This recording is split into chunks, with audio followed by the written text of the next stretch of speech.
All right, let's go to that speech today. I mentioned there, Aged Care Minister Anika Wells at the Press Club in Canberra. The same Aged Care Minister, I might add, that said we'd have 24/7 registered nurses in homes by July. Experts at the time in the campaign said, look, it's not tenable. Well, it's not, and it's not going to happen either.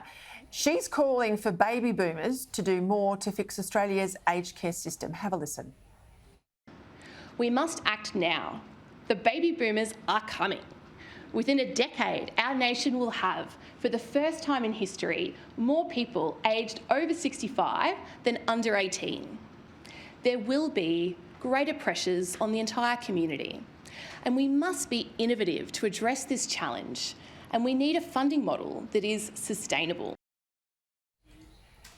Now, I don't like this talk from the Minister, Trudy. I mean, these people have paid taxes all their lives. They've already been hit with a lot of superannuation changes in the last 15 or so years as they head into retirement. I don't expect that reaction's been favourable because, we've just paid out of the taxpayer budget 15% pay rises for workers, but it's a soak the rich now if you want to go into an aged care home. Well, I think it was really interesting when we saw the questioning of Anika Wells at Press Club today, the Aged Care Minister. She did not rule out leaving a pretty wide door open to a Medicare-style levy to fund aged care going forward, potentially having more user pays in this system. What they've done is set up a task force now. It will report back. She's the chair of it by December. It then goes to government. They're trying to get a model of how to fund this system going forward. We probably were let down by the Royal Commission squibbing the question of funding. The two commissioners couldn't agree the way forward. They proposed two separate models, so we didn't really have a clear path forward. It's a huge conversation we need to have. We know this is one of the top 5 spending pressures on the federal budget. It's not going anywhere. That generational language, I imagine, was designed to drum up a headline, but yeah, it's a huge conversation the country needs to actually have. And this is to you again, Trudy. I mean, I pick up that point you talked about, the Medicare levy. There is no Medicare levy. It's a tax loading dressed up as a levy.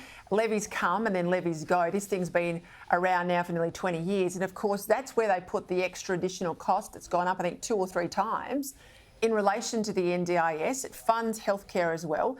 If they throw aged care into it, if you're on a high tax threshold, I reckon you'll be close to paying over 50% tax if they go down this path.